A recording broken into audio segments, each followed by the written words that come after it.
why am I talking to you about nasty people in the business world? I have spent many years in the business and technology sector. I am so proud that I have been one of the few women venture capitalists and served that world, played in that world, enjoyed that world for more than 25 years. That has been thrilling.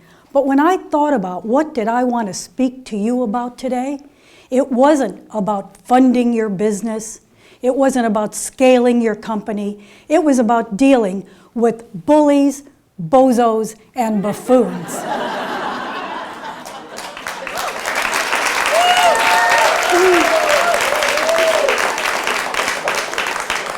This is not something that you learn in school. There is one thing I know. You cannot be nasty, you've got to be sassy. And you have to learn to stand up, to step up, and to speak up. Now, let me tell you about a few of the zany people that are in the business world. Did you ever see the movie The Devil Wears Prada? Miranda, that condescending look, that look in her eyes, nothing was ever right. One time, I worked on a project with my team for more than 80 hours in the week, not a word. That was really tough on us. She sucked the oxygen right out of the room. And you know what? I loved it on the days that she was traveling. That was a good day. You know, my very first boss was just like Miranda. And she was the devil, but she didn't even wear Prada. Have you ever worked with somebody who just appreciated nothing that you did? It doesn't feel good, believe me.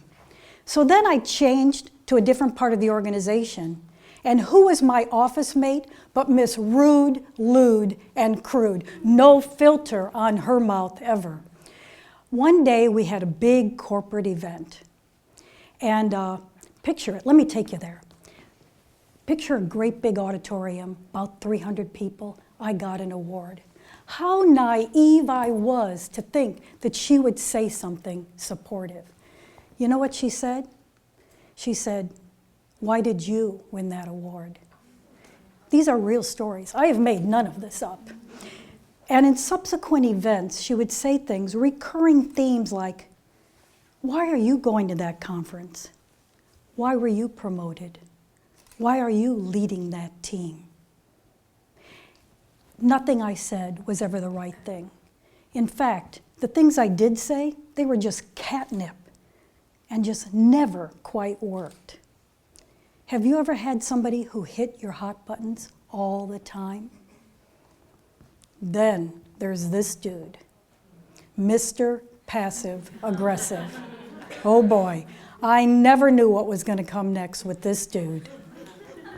This was really rough on me. Now, he wasn't lewd or crude, and he wasn't a screamer, but he would do things like this. He had us all build this big presentation that he asked for. We never got to present it. In fact, he did things like this. He would roll his eyes and look at his watch if we spoke up in a meeting. Do you know how much that hurts? That is really hard. So I got my first big executive job, and here was Mr. Passive Aggressive. His actions always made me feel small and doubting myself. Then there's this guy. Did you happen to see Whiplash? How many of you have seen this? Next slide. Did you happen to see Whiplash? J.K. Simmons, like, incredible, right? How many of you saw this movie already? It's currently playing. It's so great. Bombastic, screaming, as if that would make the drummer play better. Come on, you know. And I had more than a couple of bosses who acted this way. In fact, I was on boards of a few CEOs who always acted this way, and fellow board members acted this way. This was really hard to deal with. I got my dream job, and there was a monster under the bed. Now, let me tell you, this is my most important message.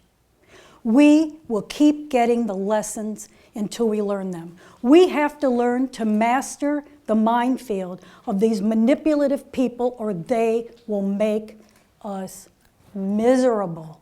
This is really, really hard, and it's so important to learn these things. And so, I certainly had to learn the ropes. You know, you might think that you'll be happy once you're successful, but that's not really how it works. The research really shows that you will be, much more successful if you are happy and practicing that happiness. You're more creative, but there are things you can do. I see nodding heads. You've been there. With nasty bosses, you can learn to step up. I learned to step up with excellence every chance I could. With coworkers, I learned to speak up. And with bombastic types, like in Whiplash, don't expect any making of amends like in the movie, or any kind of appreciation talk. That only happens in Hollywood. It is really important to understand that. Do you know there's actually a workplace bullying institute? And it actually has measured that more than 72% of the people in the workplace have either observed bullying or been part of that world and being bullied. I'm telling you that so you don't feel alone. I think that's really important to know. So I would tell you that just learning how to act, how to speak up, how to manage these situations. It's like a business problem. You have to learn to manage it. It would help if you had the velvet hammer. This is being direct, but respectful. I learned to use that velvet hammer. And you know what? My fellow board members always had me firing the CEO. And guess what? Most of them are still my friends. So it's important to do that, but let me tell you a few stories. Last year, I took some time off for the first time ever, and I worked on my golf game. And I had one of the best teaching pros I have ever had, a woman, of course. And she told me this great story about grace under fire.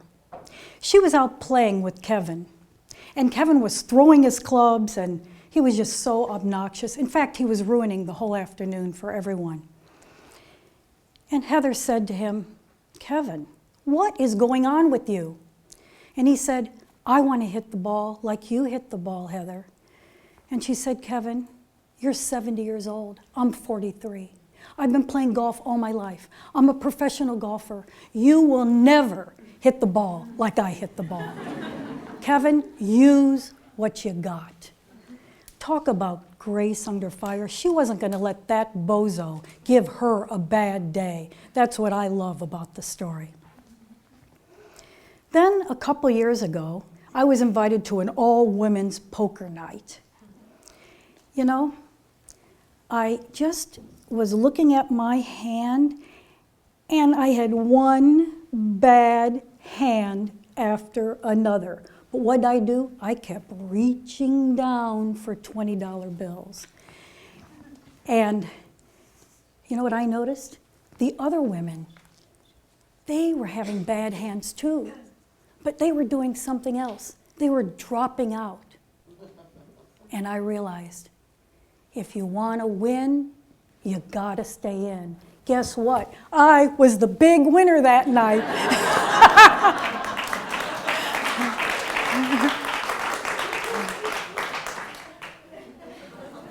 Now, don't think I have all the answers. It was only a few weeks ago I went to Stanford for Parents' Night to visit my niece, Jackie. My sister was there. I happened to be in Silicon Valley, so I joined them all for dinner.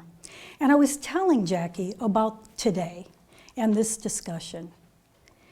And I was telling her about somebody who made me crazy for many years. And she said, well, what'd you learn? What was your takeaway?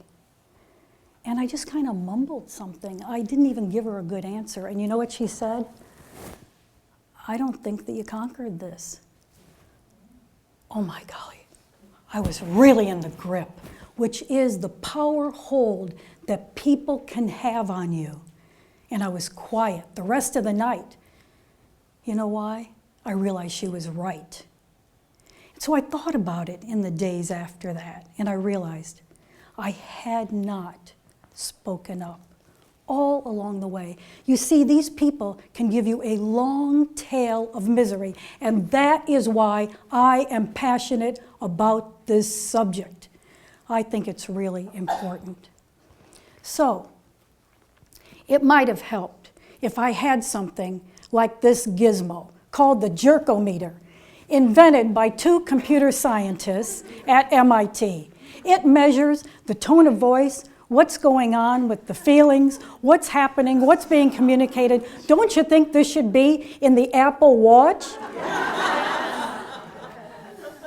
But until we can buy this gizmo, let me give you the 3 tools for success. You don't have to be nasty, but you do have to be sassy. Come up with a mantra for yourself. The one I use is I am enough. That keeps me grateful and keeps me from sharp elbows mentality. And come on, say it with me. You have to learn to stand up, to step up, and to speak up.